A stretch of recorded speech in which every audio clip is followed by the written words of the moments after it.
अभी जो हमने साधना करी है ना, इस साधना के बाद में हमारा मन कैसा हो गया? शांत हो गया। शांत हो गया और अनजाने ही प्रसन्नचित भी है, अंदर से खुशी है। इसी को भगवान कृष्ण ने बोल दिया 14वें चैप्टर में कि आपके अंदर सत्व गुण आ गया। सत्व गुण में क्या है? मन शांत है, खुश है, कुछ और नहीं चाहिए अभी। तो ये हो गया ना सत्व गुण। अब दिन में अभी हम साधना के बाद जाएंगे, ऑफिस जाएंगे या अपने काम पे जाएंगे या कुछ एक्टिविटी करेंगे, खाना बनाएंगे, कुछ करेंगे। वो क्या हो गया? एक्टिविटी की तरफ जब जाते हैं तो उसको क्या बोल दिया? रजोगुण। पैशन भी होता है उसमें, एक्टिविटी में। पैशन जब हो जाता है, ज्यादा पैशन हो जाता है कि मेरे को रेस चाहिए, मेरे को प्रमोशन चाहिए, मेरे को बोनस चाहिए, तो क्या होता है? वो सत्वगुण में वो थोड़ा सा रजोगुण में करते करते क्या हो जाता है? उसमें आसक्ति आ जाती है। वो गुण का लक्ष्य है। रजोगुण में ही क्या होता है? ये पैशन होता है कि मेरी सब लोग सम्मान करें, मेरा आदर करें, मेरे को बोनस मिले, मेरे को एंड ऑफ द ईयर के बाद में रिवार्ड मिले, मेरे को माला पहनाए लोग। वो क्या है? रजोगुण की प्रवृत्ति।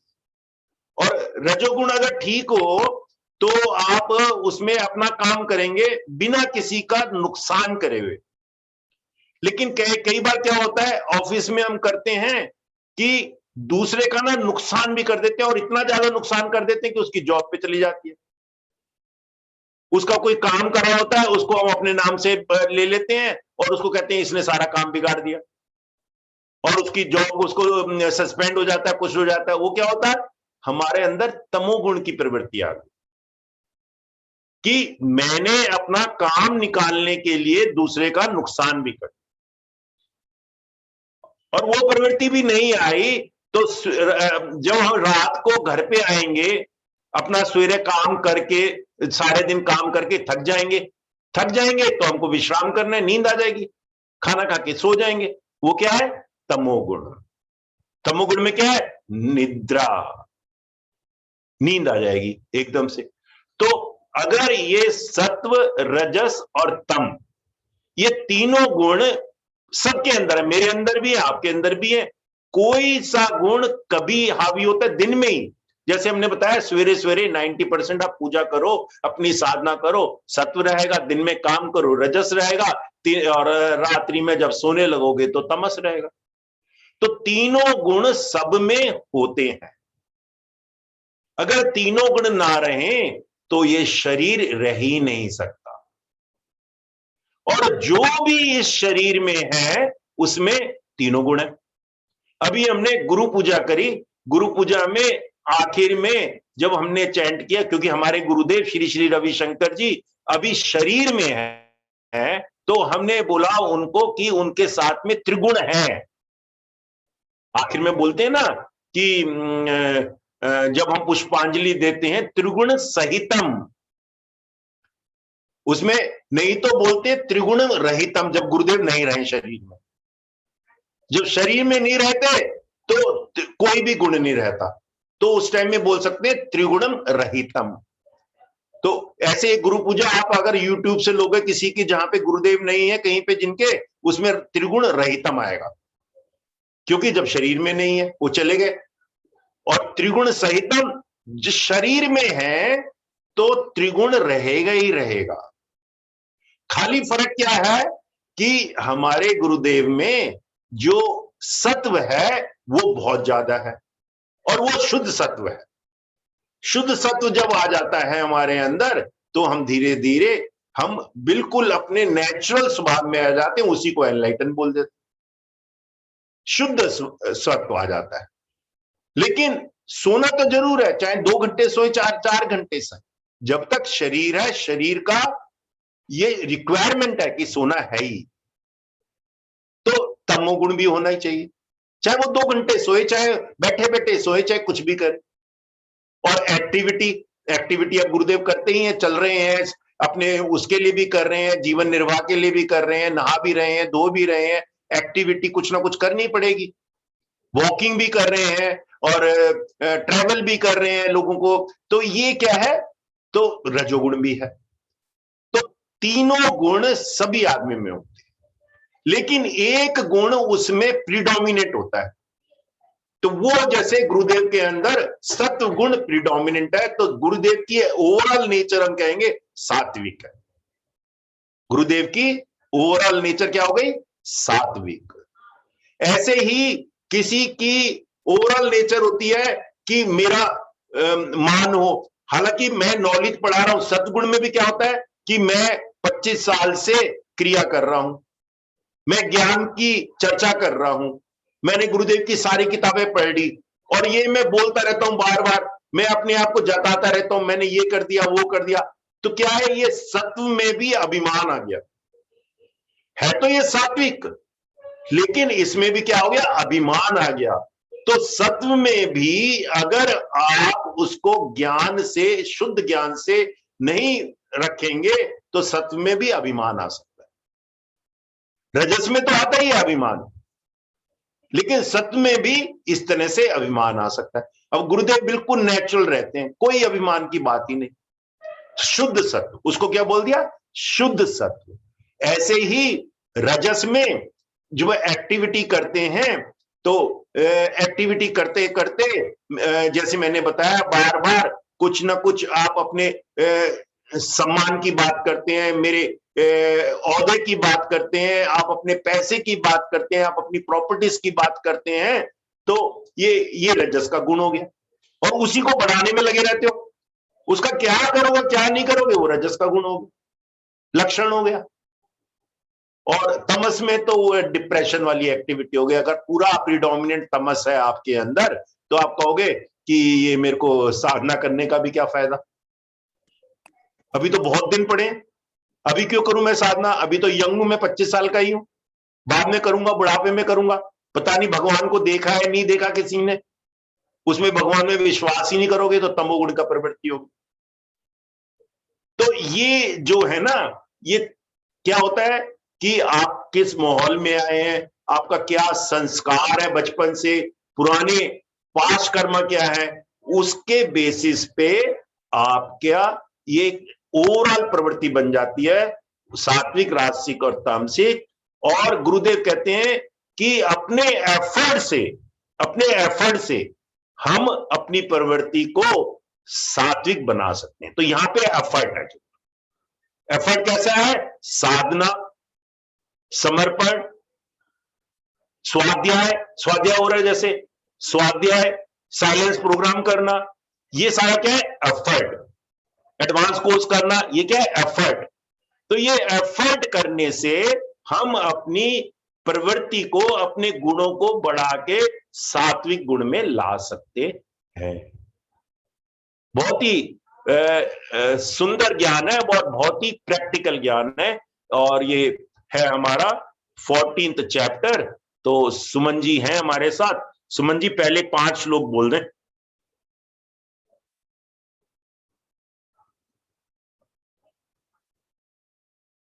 जय गुरुदेव भैया। जय गुरुदेव। ओम वसुदेव वसुतं देवं कंस चाणूरमर्दनं देवकी परमानन्दं कृष्णं वन्दे जगद्गुरुं कृष्णं वन्दे जगद्गुरुम्। ओम श्री परमात्मने नमः। श्रीमद्भगवद गीता अथ चतुर्दशोऽध्यायः। श्री भगवान उवाच परमं भूयः प्रवक्ष्यामि ज्ञानानज्ञानमुत्तमम् यज्ञात्वा मुनयः सर्वे परां सिद्धिमितो गताः। इदं ज्ञानमुपाश्रित्य मम साधर्म्यमागताः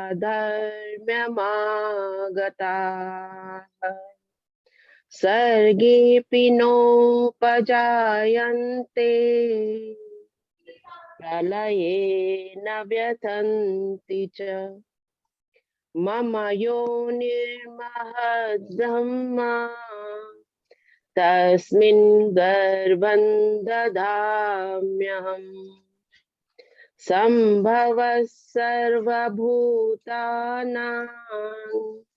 ततो भवति भारत सर्वयोनिषु कौन्तेय मूर्तयः सम्भवन्ति याः तासां ब्रह्ममहद्योनिरहं बीजप्रदः पिता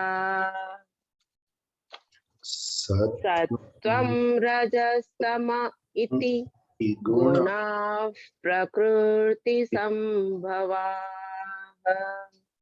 निबध्नन्ति महाबाहो देहे देहिनमव्ययम्। जय गुरुदेव भैया। जय गुरुदेव। तो इसमें पहले में क्या बोला इन्होंने, भगवान ने बोला कि ज्ञानों में भी अति उत्तम उस परम ज्ञान को मैं फिर कहूंगा जिसको जानकर सब मुनि जन इस संसार से मुक्त होकर परम सिद्धि को प्राप्त हो गए। मतलब इसने देखो दो शब्द इसमें बहुत इंपॉर्टेंट है कि एक तो ये परम ज्ञान है और दूसरा मुनिजन। मतलब कि एक छोटे से बच्चे को ये ज्ञान नहीं देना चाहता। किसको ज्ञान दिया जाएगा? जो ऑलरेडी मुनि हो गया। अगर आपने पीएचडी करनी है तो ग्रेजुएशन तो करना पड़ेगा ना पहले, तभी पीएचडी में एडमिशन मिलेगा। तो पहले आपको मुनिजन का मतलब पहले किसी ने साधना करी हुई है, कुछ सुना हुआ है। अब हमने 13 चैप्टर को अर्जुन को धीरे धीरे यहां तक ले आए और उसको अब क्या बोल दिया? मुनिजन। क्यों बोल दिया मुनिजन? उसको आपने भगवान ने उसको सारा ज्ञान दे दिया। उसको पहले बता दिया कि तू क्यों नहीं लड़ेगा, तेरा कर्म करना चाहिए, नहीं तो लोग क्या कहेंगे। वो बिल्कुल मिजरेबल था, उसको खड़ा कर दिया। खड़ा करने के बाद में उसको अपना विश्व रूप दिखा दिया, उसको सांख्य ज्ञान दे दिया, विश्व रूप दिखा दिया। तो वो सरेंडर भाव में आ गया। जब उसको सरेंडर भाव में आ गया, वो भक्ति में आ गया। जब वो भक्ति में आ गया तो उसको क्षेत्र और क्षेत्रज्ञ का ज्ञान दे दिया। क्षेत्र और क्षेत्र का मतलब प्रकृति और पुरुष का ज्ञान दे दिया। मतलब तो प्रकृति और पुरुष का जब ज्ञान दे दिया तो वो कुछ ऑलरेडी उसके पास में ज्ञान है, ऑलरेडी वो कुछ एलिवेटेड प्लेटफॉर्म पे आ गया है। पहले ही चैप्टर में नहीं बता सकते थे, पहले चैप्टर में बताते तो उसके सिर से ऊपर चला जाता। तो इसीलिए क्या बोला है कि ये परम ज्ञान को कौन? सारे मुनिजन इस संसार से मुक्त होकर परम सिद्धि को प्राप्त हो जाते हैं। परम सिद्धि को प्राप्त हो जाते हैं मतलब कि बिल्कुल उनको ऐसी सिद्धियां मिल जाती हैं जिससे कि वो दुनियादारी के बंधन से मुक्त हो जाते हैं, जिससे वो जन्म मृत्यु के बंधन से मुक्त हो जाते हैं। तो ये अर्जुन को धीरे धीरे धीरे धीरे वो ऊपर लेकर आए, धीरे धीरे धीरे धीरे ऊपर लेकर आए। और अब यहां पे बोला है, और उसके बाद में बोल दिया, क्या बोला देखो दूसरे श्लोक में, इस ज्ञान को आश्चर्य करके अर्थात धारण करके मेरे स्वरूप को प्राप्त हुए पुरुष सृष्टि के आदि में पुनः उत्पन्न नहीं होते और प्रलय काल में भी व्याकुल नहीं होते। ये बोला ना, न व्यथित, कुछ भी हो जाए, ये प्रकृति का तो है ही, लेकिन दिन में कुछ भी हो जाए तो भी व्याकुल नहीं होते। आप घर से निकले हो, अपनी गाड़ी में बैठे हो, रेड लाइट पे कोई पीछे से कोई गाड़ी आके आपकी गाड़ी के आगे खड़ी हो जाती है, वो गाड़ी खराब हो जाती है, रेड लाइट ग्रीन हो जाती है, वो चलाता नहीं है, आपको क्या होता है, व्यथित हो जाते हो, गुस्सा आता है, क्यों नहीं चला रहा, क्यों नहीं चला रहा, आप हॉर्न देने लग जाते हो उसको। लेकिन जो इस ज्ञान को जानता है वो व्यथित नहीं होता। नहीं तो वो रेड लाइट पे आप 5-10 मिनट के लिए व्यथित हो जाते हो और वो सारा दिन भी आपका खराब हो जाता है। यार सवेरे सवेरे रेड लाइट में मूड खराब कर, छोटी सी घटना से आप व्यथित हो जाते हो। तो यहां पे क्या बोला है, इस ज्ञान को पाके ये क्या है, उसमें वो आदमी देखता है कि ये तो गुणों का दोष है, इसमें तमोगुण ज्यादा है, इसीलिए इसने ऐसा किया है, आप शांत हो जाते हो। तो इसीलिए इसको बोला है, इस ज्ञान को आश्रय करके अर्थात धारण करके, सुनना नहीं है, धारण करना है। धारण करने का मतलब क्या है, इस पे मनन करें, इसको हम अपने जीवन में उतारें, इसको इसको व्यवहार में लाएं, इसको धारण करके, तब क्या होगा, मेरे स्वरूप को प्राप्त हो जाएंगे। तो वो मैंने पहले ही बोल दिया, जन्म मृत्यु के बंधन से आप मुक्त हो जाओगे।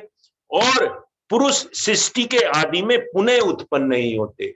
अब ये सृष्टि तो चलती रहती है और सृष्टि में चलती रहती है, हमने जन्म लिया, हमारा अब हम यहाँ पे जी रहे हैं, ये मेंटेनेंस हो गया, उसके बाद में हम खत्म हो जाएंगे, डिस्ट्रक्शन हो गया, फिर जन्म लेंगे, फिर हम अपना काम करेंगे, फिर मृत्यु हो जाएगी। तो ये साइकिल क्रिएशन, मेंटेनेंस और डिस्ट्रक्शन का चलता रहता है। ऐसे ही बड़े लेवल पे चलता रहता है, सृष्टि का क्रिएट होती है, कहते विष्णु क्रिएट करता है, फिर अपने ब्रह्मा की मदद से क्रिएट करता है, फिर उसको मेंटेन करते हैं और वो रुद्र के रूप में आके डिस्ट्रक्शन हो जाता है, कोई तूफान आ जाता है, कोई सुनामी आ जाती है। तो ये सृष्टि का आदि इस तरह से हो जाता है। लेकिन वो क्या यहाँ पे बोला है कि वो पुनः उत्पन्न नहीं होते। क्यों? ऐसा ज्ञान सुनने के बाद में वो एनलाइटन हो जाते हैं, वो भगवान के स्वरूप में ही मिल जाते हैं। तो ये बहुत ही है, पुनः उत्पन्न नहीं होते और प्रलय काल में भी व्याकुल नहीं होते। मैंने तो छोटी सी रेड लाइट की एग्जांपल भी है, और बड़ा तूफान आ जाए तो आप पता नहीं हाय तौबा मचा लेते हैं। हम लोग सभी मचा लेते हैं, कुछ ना कुछ हमारे जीवन में आ जाए, हमारे बच्चे के साथ हो जाए, हमारे घर में कुछ हो जाए, हमारे साथ कुछ हो जाए, तो हम तो पता नहीं कितने विचलित हो जाते हैं। वो यहाँ पे बोला प्रलय काल में भी व्याकुल नहीं होते, मिजरी नहीं होती, ना व्यथित, कोई मिजरी नहीं होती। तो इसका ये फायदा है।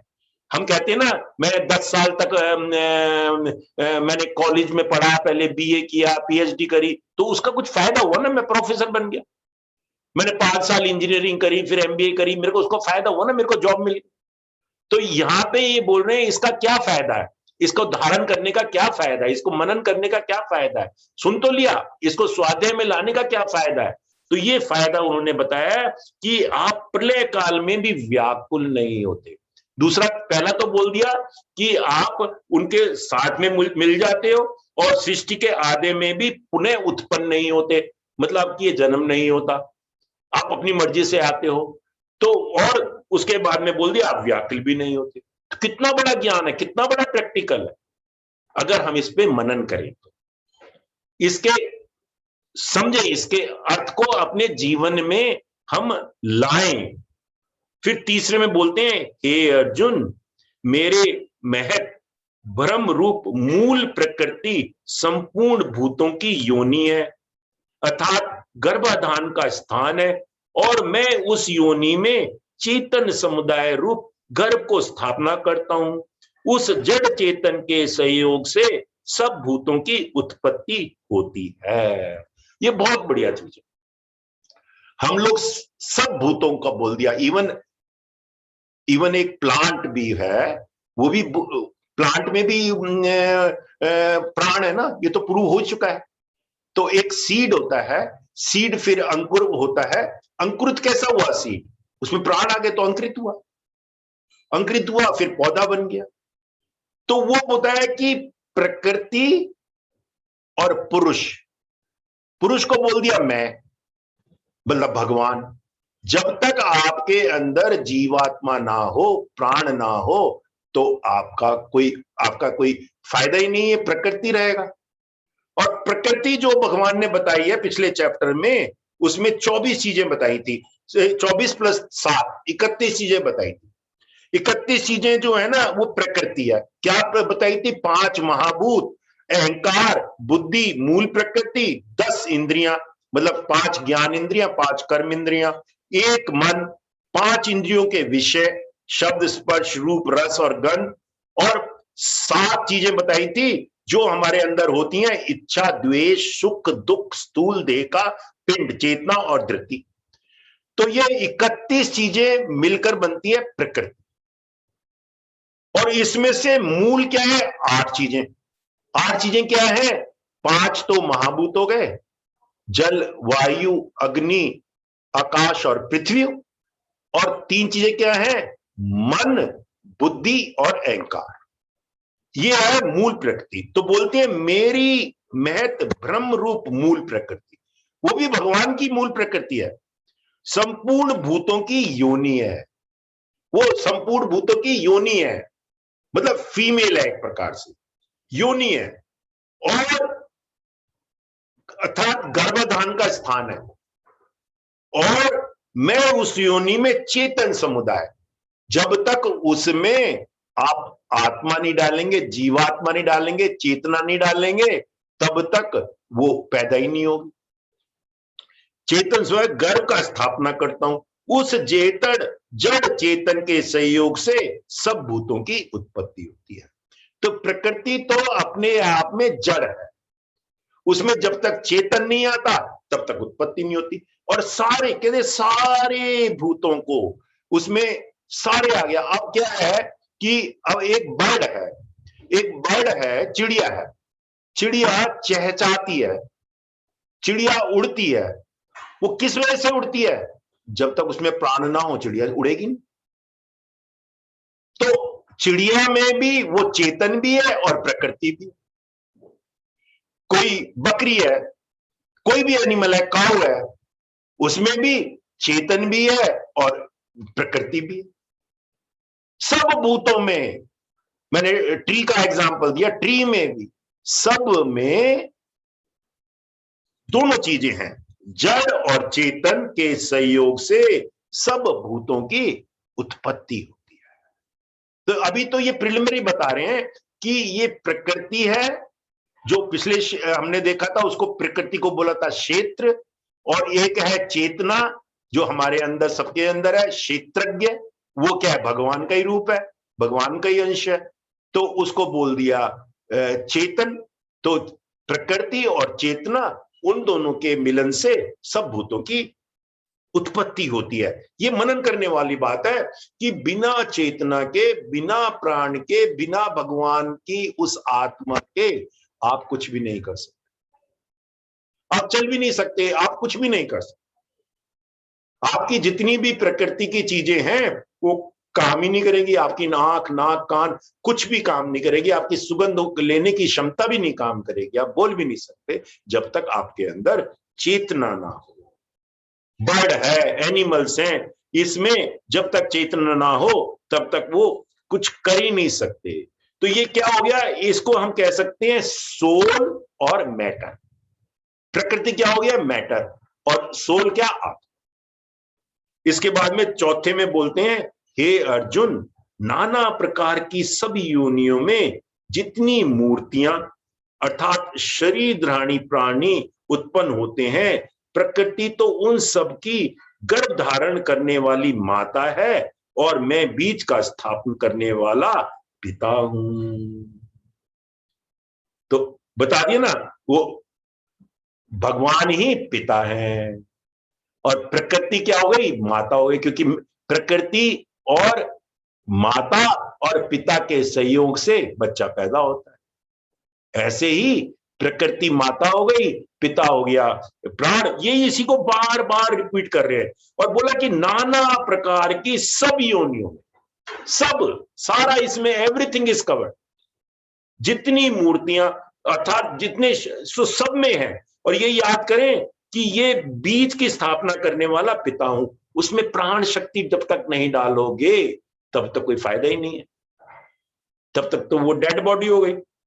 तो वो स्पर्म कह सकते हो जब वो है, वो क्या है? पिता है। वो कौन है? भगवान है। बहुत ही सुंदर है। और इसके बाद बोलते हैं हे अर्जुन, अब आए वो सत्वगुण पे। पहले तो आपकी बता दी प्रकृति और चेतना, अब बोलते हैं हे अर्जुन, सत्वगुण, रजोगुण और तमोगुण ये प्रकृति से उत्पन्न तीनों गुण अविनाशी जीवात्मा को शरीर में बांधते हैं।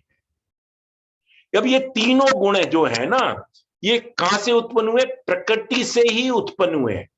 प्रकृति में हमने कई चीजें देखी थी ना, जैसे उसमें हमने देखी थी इच्छा, द्वेष, उसमें हमने सुख, दुख, ये प्रकृति का ही है।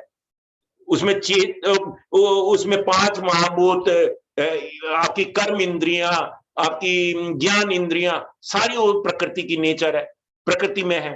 तो वो उनकी वजह से आपका स्वभाव होता है, उनकी वजह से आपका रजस बढ़ता है। मेरे अंदर इच्छा जागृत हो गई कि मेरे को मकान बनाना है, मेरे को मकान बनाने के लिए काम करना है, पैसे कमाने, रजस बढ़ गया। अच्छा, मैं पैसे ऐसे नहीं कमा सकता, तो मैंने किसी के घर जाके चोरी कर ली, तो तम बढ़ गया। किसी को मार दिया तो तम बढ़ गया। तो ये क्या हो गया? मेरी इच्छा के पीछे। और दूसरा है मेरा सात्विक है, सात्विक स्वभाव है, मैं अपना सत्य बढ़ा बढ़ा के एनर्जी कर करके धीरे धीरे मैं सिद्धि प्राप्त कर लेता हूं और मेरे काम बनते जाते हैं और मैं मकान बना लेता हूं। तो ये तीनों गुण जो हैं, वो क्या बोला है? तीनों गुण, सत्वगुण, रजोगुण और तमोगुण,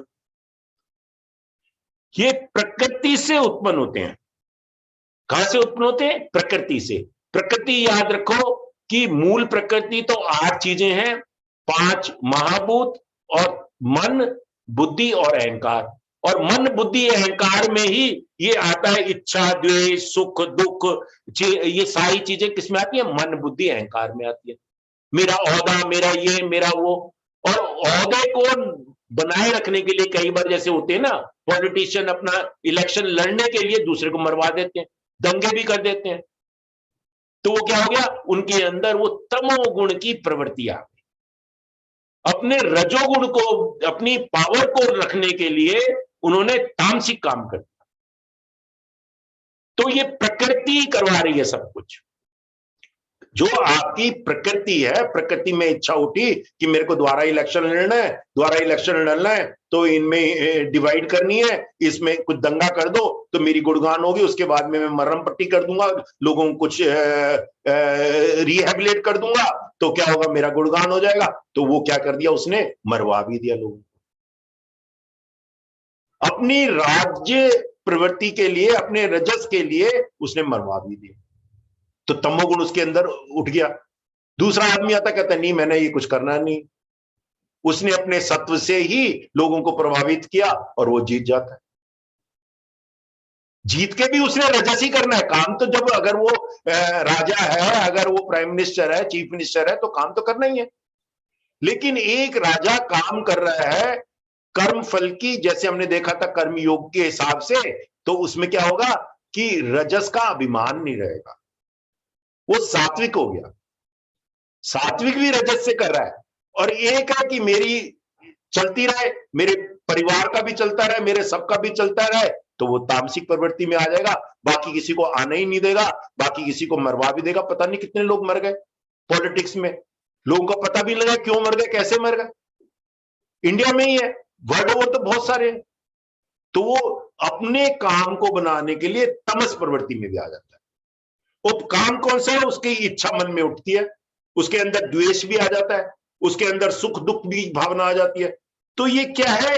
ये तीनों, ये जो पांचवा है ना, बहुत ही सुंदर है कि हे अर्जुन, सत्वगुण, रजोगुण और तमोगुण ये प्रकृति से उत्पन्न। यहां पे क्या बता दिया? जैसे सर्कमस्टांसिस ऐसे हो गए, कुछ उसका पुराने जन्मों का संस्कार हो गया, कुछ उसके आगे पीछे लोग हो गए कि नहीं सर इसको मरवा देते हैं, मरवा दिया, तो वो तमोगुण जागृत हो गया। तो ये क्या हो गया? ये सारी चीजें जो है ना उसको प्रभावित करती हैं। कुछ खाने का भी, वो बाद में बताएंगे, 16वें चैप्टर में है शायद। तो खाने से भी प्रभावित हो जाता है सत्व, रजस और तमस। तो प्रकृति से उत्पन्न तीनों गुण अविनाशी जीवात्मा को शरीर में बांधते हैं। जो शरीर में है वो अगर जीवात्मा है जो शरीर में है, बिना शरीर में अगर नहीं है तो शरीर भी नहीं है। तो ये तीनों गुण जो है ना, ये एक्चुअली तो जीवात्मा को बांधते हैं, और जीवात्मा जो है वो शुद्ध है, और उसको वो क्या करते हैं, उसको उसके ऊपर अम्ब्रेला भी डाल देते हैं, उसके ऊपर कवच भी डाल देते हैं, उसके ऊपर वेल भी डाल देते हैं। मेरी इच्छा डोमिनेट हो गई तो मेरी शुद्ध प्रकृति जो है ना वो नीचे चली गई, धरातल में चली गई। तो उसको जो है ना, उसको वो बांधते भी है। तभी बोला ना कि गुरु भी जो है उसके अंदर भी तीनों है, और तीनों ना रहे तो फिर वो शरीर रह ही नहीं सकता। शरीर को बांधने के लिए तीनों गुण भी जरूरत है और चेतना भी जरूरत है। तीनों, इसको ऐसे भी हम सोच सकते हैं कि जैसे कई बार एग्जांपल दिया गुरुदेव ने, इलेक्ट्रिक लाइट्स हैं, दिवाली पे भी हमने लगाई थी, नौ उस पे भी लगाते हैं, गुरु पर्व पे भी लगाई, कितनी प्रकार की लाइट्स हैं। उसको लाइट को, सारी लाइटों को बांधने के लिए क्या चाहिए? चेतना चाहिए। लाइट भी जरूरी है, अगर लाइट नहीं होगी तो जलेगी कैसे? चेतना भी जरूरी है, उसके अंदर इलेक्ट्रिक करंट भी जरूरी है। गुरुदेव एक और एग्जांपल देते हैं कि आप जा रहे हो, उसमें लाइट आ गई, रेड लाइट आ गई, तो रेड लाइट आ गई तो आप रुक गए, फिर ग्रीन लाइट आ गई तो आप चल पड़े तो मतलब कि रजोगुण आ गया, और फिर वो येलो लाइट आ गई, ऑरेंज लाइट आ गई तो आप रेडी हो गए, तीनों लाइट आ गई। लेकिन उसके पीछे क्या है? चेतना है। उसके पीछे की क्या है? Electric current. तीनों में इलेक्ट्रिक करंट वही है। तो रजोगुण, तमोगुण और सत्वगुण के प्रवृत्ति वाले लोगों में जो चेतना है वो वही है, वो शुद्ध है, वो निर्मल है, वो शांत है। हमारे को क्या करना है? उस चेतना को जगाना है। वो कैसे जगाएंगे? उसको एफर्ट के द्वारा हमको जगाना है। यहीं पे एफर्ट काम आता है कि तमोगुण को मारना है, रजोगुण को भी धीरे धीरे कम करना है, सत्य को बढ़ाना है। काम करते करते भी फल के प्रति कोई आसक्ति ना रखें, उसके ऊपर फिवरिश ना रखें, तो हम धीरे धीरे अपने सत्य को बढ़ा सकते हैं, काम करते करते भी। उसी को बोल दिया कर्मयोगी। हाँ जी, सुमन जी पढ़ दें 6 से लेके 13 तक। तत्र सत्त्वन्निर्मलत्वात् प्रकाशकमनामयम् सुखसङ्गेन बध्नाति ज्ञानसङ्गेन चानघ रजोरागात्मकं विद्धि तृष्णासङ्गसमुद्भवम् तन्निबध्नाति कौन्तेय कर्मसङ्गेन देहिनम् तमस्त्वाज्ञानजं विद्धि मोहनं सर्वदेहिनां प्रमादालस्य निद्राभिस्तन्निबध्नाति भारत सत्वं सुखे संजयति रजः कर्मणि भारत ज्ञानमावृत्य तु तमः प्रमादे संजयत्युत रजस्तमश्चाभिभूय सत्वं भवति भारत रजसत्वं तमश्चैव तमसत्वं रजस्तथा सर्वद्वारेषु देहेऽस्मिन् प्रकाश उपजायते ज्ञानं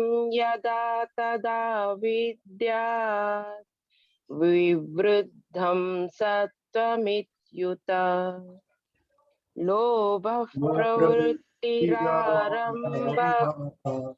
कर्मणामशमस्पृहा रजस्येतानि जायन्ते विवृद्धे भरतर्षभ अप्रकाशो प्रवृत्तिश्च प्रमादो मोह एव च तमस्येतानि जायन्ते विवृद्धे कुरु नन्दन।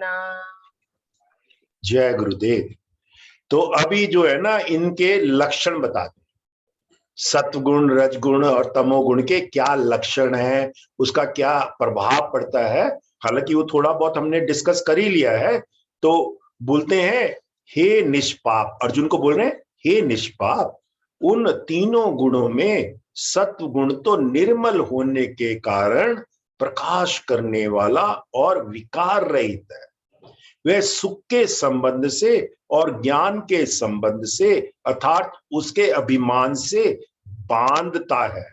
देखो क्या हो गया ना, जो जैसे हमने बोला ना, क्या हो गया, पहला तो बोला वो बिल्कुल निर्मल है। सत्वगुण जो है निर्मल है, आपका स्वभाव बिल्कुल प्योर हो जाता है, आपके अंदर हैप्पीनेस आ जाती है, आपके अंदर जाने अनजाने में सुख लगता है, आप शांत रहते हैं, उसका ये लक्षण है। और दूसरा क्या बोला उसने, विकार रहित है। विकार रहित क्या होता है कि उसके अंदर सात्विक सुख है। ऐसा नहीं है कि कई बार क्या होता है कि नीलम को हानि हो गई, नीलम को लॉस हो गया, उसके बिजनेस में 10 लाख रुपए का लॉस हो गया, तो मैं खुश हो गया कि नीलम को लॉस हो गया। वो क्या होगा, विकार। वो सत्गुण की निशानी नहीं है। वो सत्गुण में क्या है कि नीलम को भी अगर 10 लाख रुपए का प्रॉफिट हो गया तो भी मैं खुश हूं। विकार रहित, सब लोगों का खुश उसमें मेरे खुश में सम्मिलित है, तो वो विकार रहित खुश है, वो सत्गुण की ख्यान। कई बार विकार में क्या होता है, दूसरे का नुकसान कर दो तो लगता है कि मैं खुश हो गया। ऐसा होता ही है ना अक्सर। कई लोगों को तो गुस्सा आता है, दूसरे का गाड़ी में पंचर कराते हैं। तो वो विकार रहित सुख है। ये बहुत ही इंपॉर्टेंट है कि दूसरों के सौरों में हम खुश हो जाएं, तो वो खुश सात्विक खुश नहीं है, वो तामसिक खुश है, थोड़ा राजसिक थोड़ा तामसिक खुश है। किस तरह से आपने उसका व्यवहार किया है। यहां पे वो एक एग्जाम्पल बताते हैं ना कि 3 लोग जा रहे थे और तीनों डाकू थे, और उन्होंने देखा कि एक धनी व्यक्ति जो है ना वो फॉरेस्ट में आ रहा है। उन्होंने कहा चलो तो उसको लूटते हैं। तो पहला व्यक्ति तो बोला इसको मार देते हैं और इसको मार के सारा का सारा हम इसका धन लूट लेते हैं। दूसरा व्यक्ति बोला नहीं नहीं, इसको मारते नहीं है, ऐसा करते हैं इसको बांध देते हैं, इसको बांध देते हैं और इसको बांध के फिर इसका पूरा का पूरा धन लूट लेंगे। तो पहला व्यक्ति तो क्या हो गया, उसके अंदर तमोगुण। दूसरा व्यक्ति क्या हो गया, वो रजोगुण हो गया। उसने कहा इतना नहीं मारे इसको, उसके अंदर क्या है, लालसा तो है, पैसे की लालसा तो है। ऐसे ही हम घर ऑफिस में काम करते हैं, हमारे को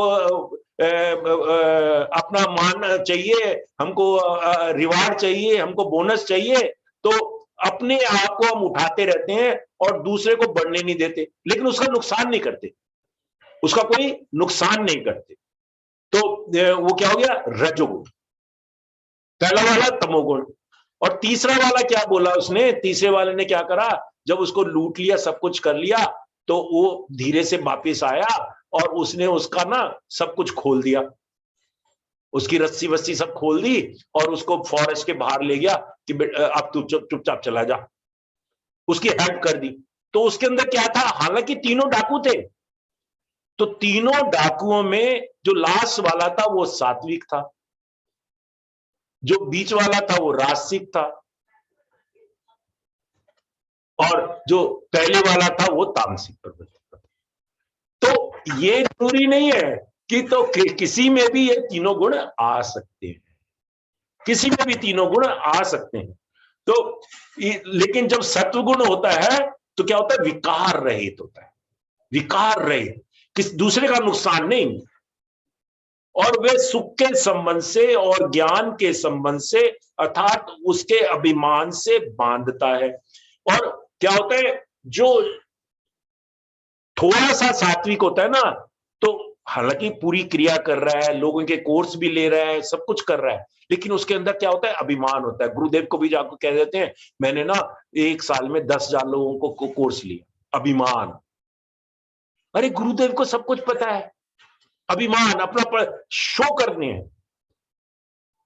गुरुदेव मैंने ये कोर्स कर लिया, मैंने ये कर लिया। अगर गुरुदेव पूछे तब तो बात अलग है।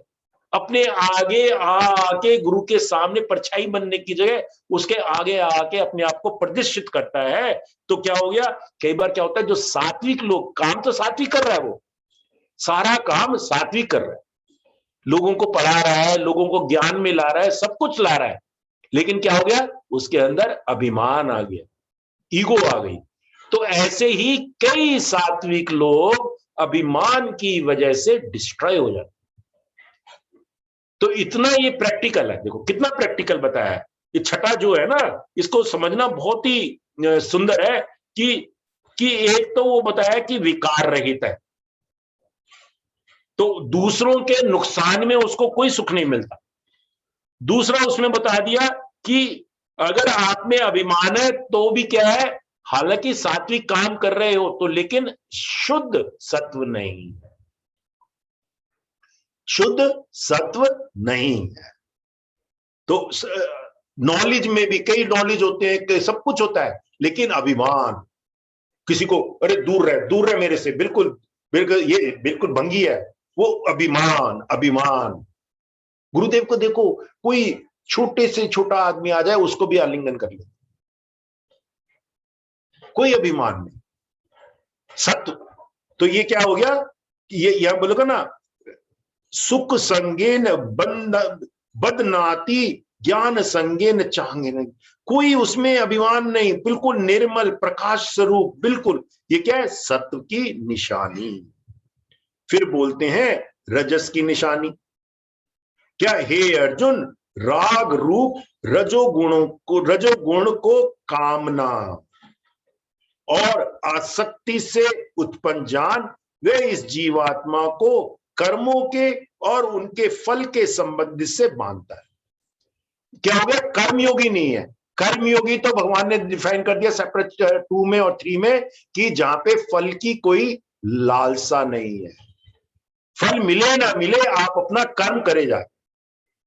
लेकिन जहां पे कर्म की लालसा आ गई, क्या बोल दिया उसमें, रजोगुण, उसमें रजोगुण हो गया, उसके अंदर आसक्ति है रजोगुण की। उसमें जैसे मैंने बार बार बताया, मेरा पैसा, मेरा पुत्र, मेरा शरीर, मेरा ओहदा, ये 4 ऐशनाएं रजोगुण की निशानी। तो ये रजोगुण हो गया। कामना उसके अंदर बहुत ज्यादा होती है, और आसक्ति से उत्पन्न जान, वह इस जीवात्मा को कर्म और उनके फल के संबंध से बांधता है। और तीसरा बताया उन्होंने तमोगुण। तमोगुण में बोलते हैं, हे अर्जुन, सब देह अभिमानियों को मोहित करने वाले तमोगुण को तो अज्ञान से उत्पन्न जान, जैसे टेररिस्ट, वो अज्ञान में है ना, अज्ञान में रह के अपने भी जान निकाल लेते हैं। टेररिस्ट, देह अभिमान, उसको उनका ऊपर अपने ऊपर वो ये भी होता है कि मैं 50 आदमियों को मार दूंगा। देह अभिमान को मोहित करने वाले तमोगुण तो अज्ञान से उत्पन्न जान, वो क्या करते हैं, वो इस जीवात्मा को प्रमाद का मतलब होता है कि व्यर्थ के काम करते रहते हैं, सारा दिन इधर उधर के काम करते रहेंगे, उसका कोई फल नहीं, कोई रिजल्ट नहीं। कई बार होता है ना, हमारा भी सारा दिन पूरा वेस्ट हो जाता है, कई बार तमोगुण होता है, कुछ नहीं होता। तो प्रमाद। दूसरा आलस्य। आलस्य मतलब कि कर्तव्य कर्म ना करो, मेरे को मान लो इनकम टैक्स फाइल करना है, मैं चलो यार छोड़ो, कर्तव्य कर्म है, कर्तव्य कर्म नहीं करो। मैं टीचर हूं, मेरे को कोर्स लेना है, मैं कोर्स नहीं लूं। कर्तव्य कर्म ना करो तो क्या हो गया, आलस्य। और निद्रा के द्वारा बांधता है। इनके और क्या है, ये क्या होते हैं तमोगुण वाले, वायलेंस, गैम्बलिंग, एडिक्शन। गुरुदेव ने बोला है शराब पिएंगे, उससे क्या होगा, प्रमाद आएगा, आलस्य आएगा, मन भ्रमित हो जाएगा। तो ये तीनों इस जीवात्मा को प्रमाद, आलस्य और निद्रा के द्वारा बांधता है। देखो क्या बोला इसमें ये बड़ी इंपॉर्टेंट चीज है। इस जीवात्मा प्योर है, उसके ऊपर ये आवरण आ गए, उसके ऊपर में ये कैप्स आ गए और उसको बांधता है। हे अर्जुन, सत्गुण सुख में लगाता है और रजोगुण कर्म में तथा तमोगुण तो ज्ञान को ढककर प्रमाद में भी लगाता है। प्रमाद मैंने बोल दिया, प्रमाद में भी लगाता है। और हे अर्जुन, रजोगुण तमोगुण को दबाकर सत्वगुण तमोगुण को दबाकर रजोगुण, वैसे ही सत्वगुण और रजोगुण को दबाकर तमोगुण होता है, अर्थात बढ़ता रहता है। तो ये तीनों चीजें जो है ना, आपस में बढ़ती रहती है, कुछ ना कुछ। कभी सत्वगुण किसी में भी, हालांकि मैं सात्विक हूं तो मेरे अंदर भी कभी रजोगुण की प्रवृत्ति हो जाएगी, कभी तमोगुण की प्रवृत्ति हो जाएगी। तो ये जैसे इसमें एग्जाम्पल दिए, 3 रेसलर्स हैं, कभी कोई ऊपर आ जाता है, कभी कोई ऊपर आ जाता है, कभी तमस, कभी रजस, कभी सत्व।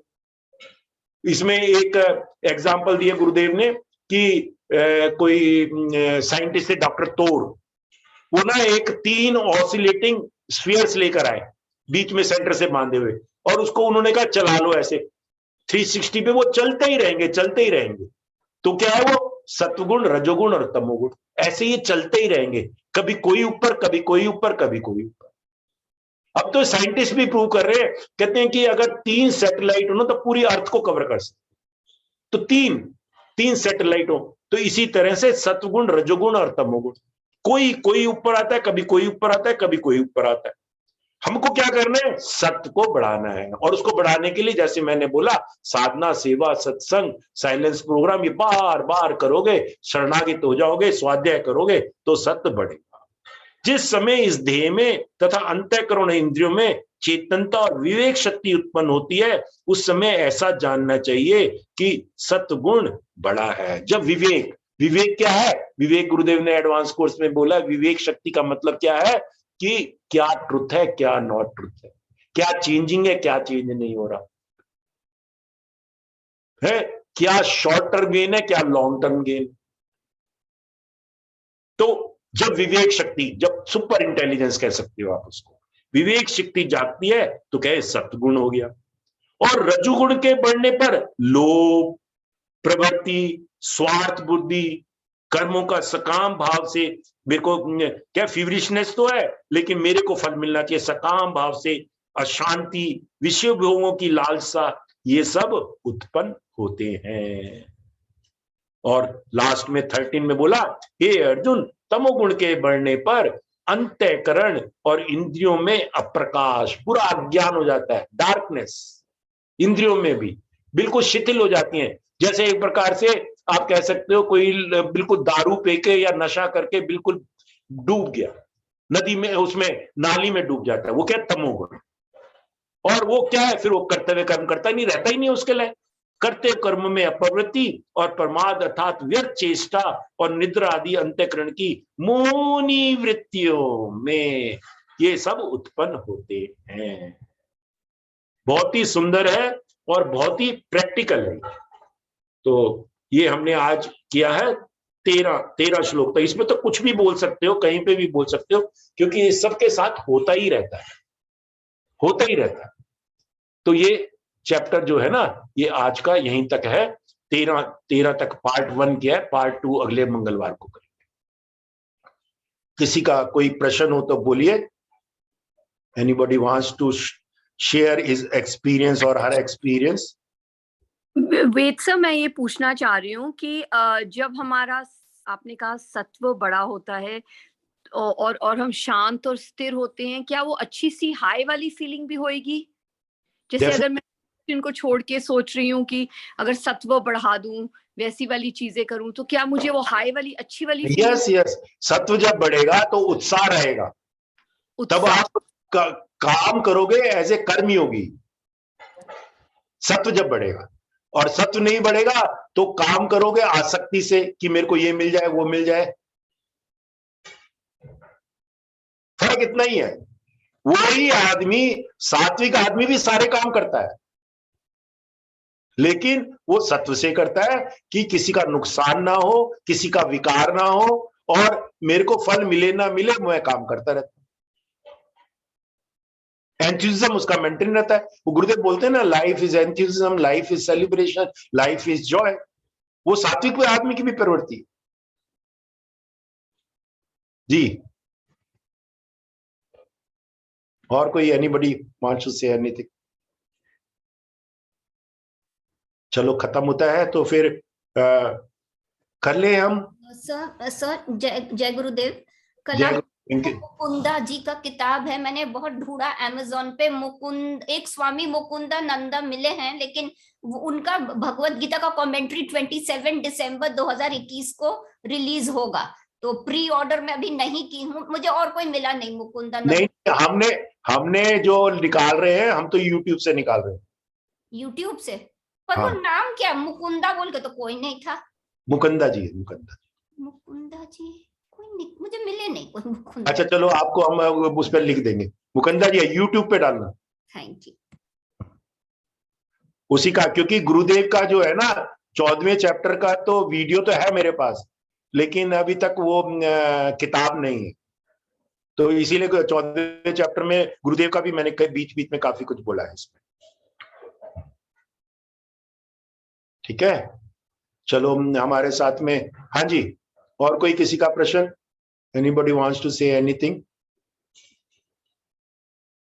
वेद सर, हमारे हैप्पीनेस प्रोग्राम के बारे में भी बता दें, 25 से जो है। हाँ जी, बोलो बोलो जी, तो यूथ स्पेशल मतलब फोकस्ड प्राइमरीली आज की जनरेशन के लिए 25 से 28 नवंबर, which is Thursday to Sunday है, सुबह 6:30 to 8:30 AM या 6:30 to 8:30 PM। वर्किंग एग्जीक्यूटिव्स के लिए अच्छा है, कॉलेज गोइंग स्टूडेंट्स के लिए अच्छा है, एंड ऑफ कोर्स जो होम मेकर्स हैं उनके लिए तो it is conveniently placed. So do join in. साल खत्म हो रहा है, it's a great way to end the year. साल खत्म होने पे अपनी किसी और को जुड़वाए, आपने कर रखा है तो किसी और को करवाए। जी बिल्कुल, और अगर रिपीट करना चाहें, जो आप जिसको लेके आ रहे हैं उनके साथ आप रिपीट करना चाहें तो यू आर मोस्ट वेलकम। जी जी जी, एडवांस कोर्स भी हो रहा है, ऑनलाइन भी हो रहा है। ऑनलाइन 3 तारीख से है और 3 दिसंबर से, और ऑफलाइन कोसी आश्रम में 9 तारीख से।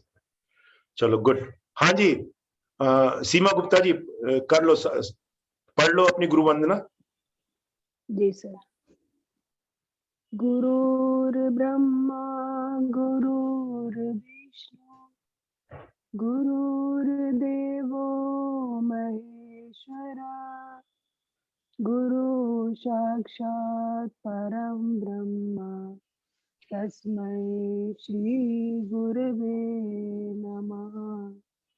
ओम नमः प्रणवाताय शुद्ध ज्ञानैक मूर्तये निर्मलाय प्रशांताय दक्षिणामूर्तये नमः। ईश्वरो गुरुरात्मेति मूर्तिभेद विभागिने व्योमवत् व्याप्त देहाय दक्षिणामूर्तये नमः। ओम त्र्यंबकं यजामहे सुगंधिं पुष्टिवर्धनम् उर्वारुकमिव बन्धनान् मृत्योर्मोक्षीयमामृतात्। ओम श्री गुरुभ्यो नमः। हरि ओम।